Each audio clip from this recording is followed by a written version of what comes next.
When you fly over the Sultanate of Oman, bordered on one side by the United Arab Emirates and on the other by the Indian Ocean, the first thing you notice is the great richness of the landscape. On arrival, you notice the gentle pace of life here and the warm welcome of the Omani people.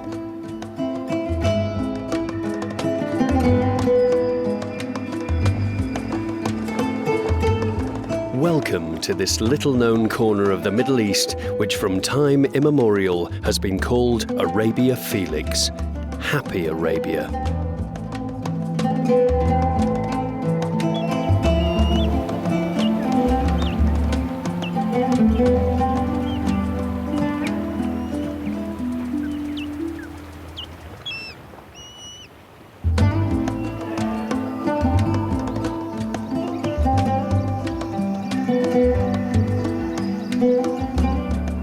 In the heart of the Hajjar Mountains, the backbone of the country, nestle many villages like Bilad Sait.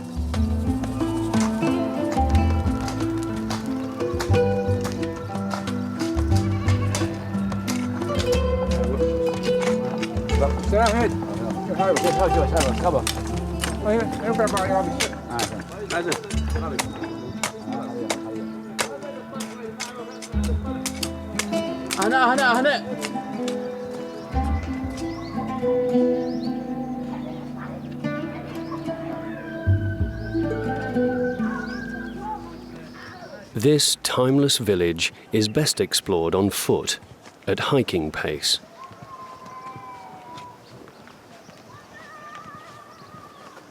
A gentle approach allows you to discreetly enter into the daily life of the secluded village.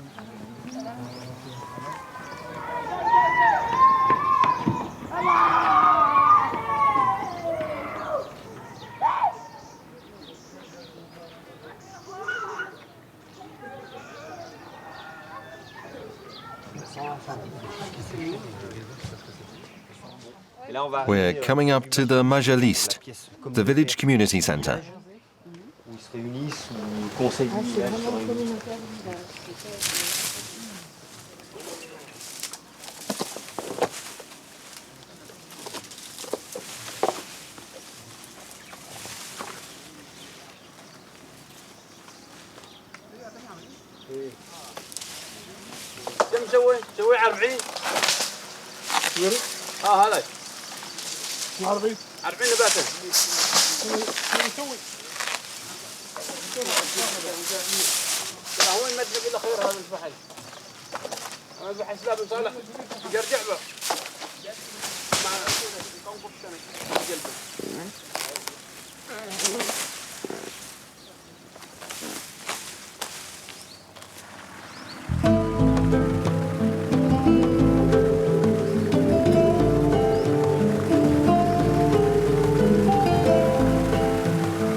The local irrigation system on which the survival of these isolated villages depends is called the falaj.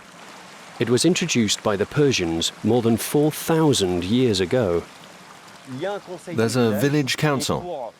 The distribution of the water, for example, that we hear flowing just behind us, is all regulated by this village council.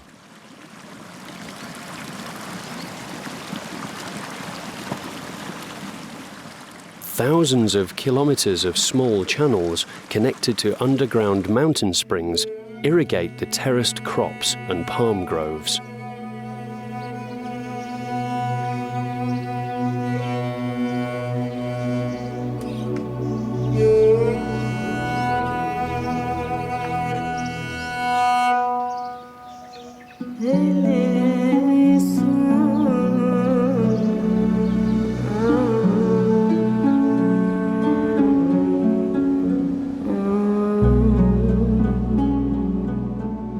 Dominating the village, the natural barrier formed by the eastern Hajjar Mountains is topped at over 2,000 meters by the plateau of Burkat al-Sharaf.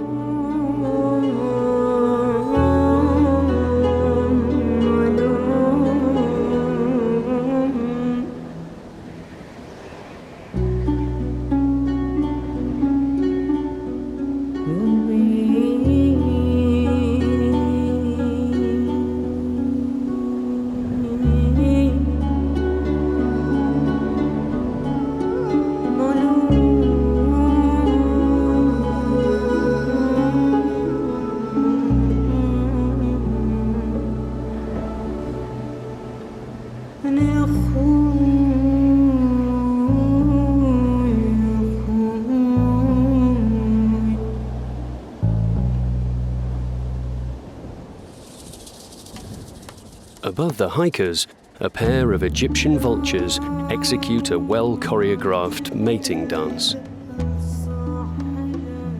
These migratory birds are among the 465 species identified in Oman. In order to protect them, Sultan Qaboos bin Said, in power since 1969, has created several nature reserves, like the Daymaniyat Islands off the coast of the capital, Muscat.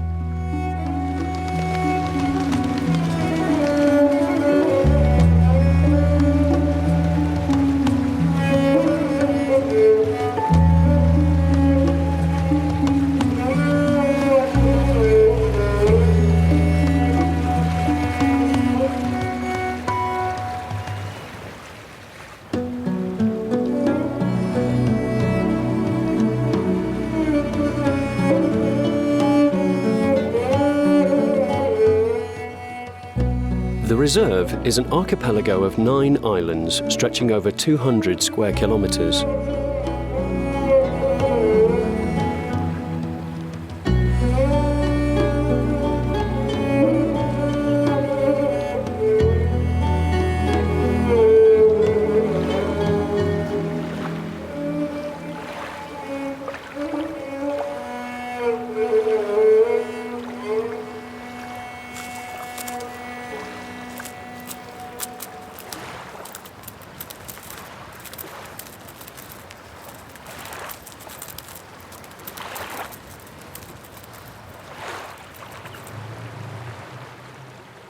Robert Baldwin, an English marine biologist, knows every inch of these islands.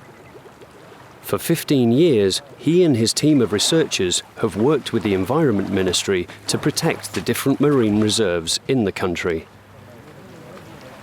So what we do is each morning we walk each of these beaches looking for the sign of the turtles that may have nested the previous night.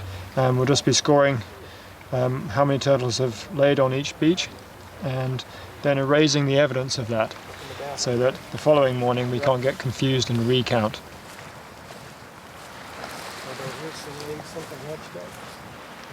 Yes, possibly digging up a previous nest or having hatched. Normally when they hatch, the eggs are right at the bottom of the chamber and the hatchlings then sequentially work their way up, pushing sand. These are hawksbill turtles, so they are a critically endangered species, the sort of last category before extinction. So they're really on the brink of extinction.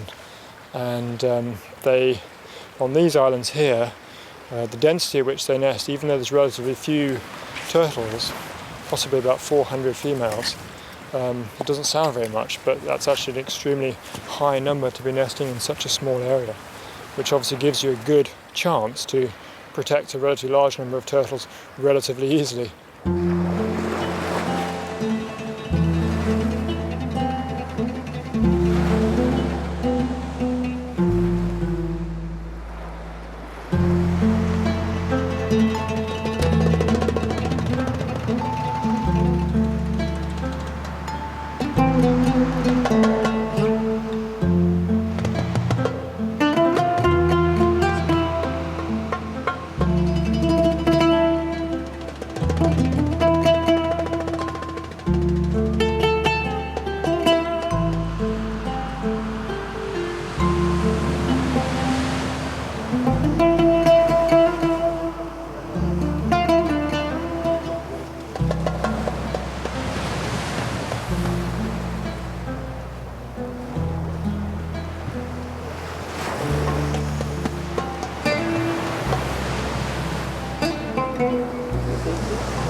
Ras al Hadd, a coastal nature reserve of over 120 square kilometers, is unique in the world. More than 40,000 green turtles come here every year to lay their eggs. In 2008, Ras al Jinns was created within the reserve as an education centre, a museum and a scientific observatory dedicated to the conservation of turtles. It's the only place where members of the public are allowed to observe egg laying in small groups, escorted by about 50 local guides who also patrol the area.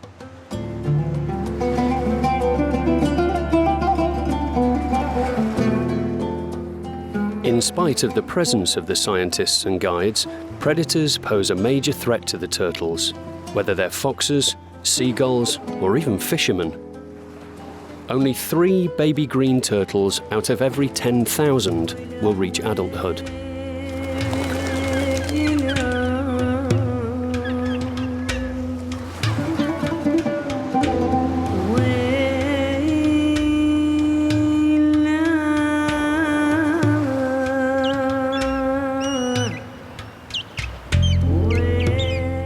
Robert and his team are pushing for a practical environmental policy in order to protect these exceptional sites.